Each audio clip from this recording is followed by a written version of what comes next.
今日係2026年嘅5月2號，嚟到木圍左岸嘅高層，望住昂鵝車輛段。今日咧見到一個突破咧，就係昂鵝車輛段上蓋綜合發展項目嘅第2期咧，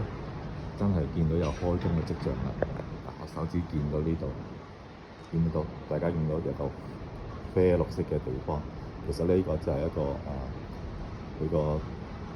車廠嘅南邊一個空地嘅地方啦，已經係開始除晒所有嘅草啦，然後咧就開始咧去做一個將會做一個泥土嘅勘探啦，同埋遲啲咧會挖坑啦，做地基嘅工程。見到已經圍晒板，同埋咧清除咗表面嘅植物嘅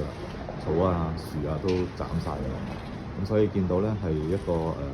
佢哋已經係攞到施工許可啦。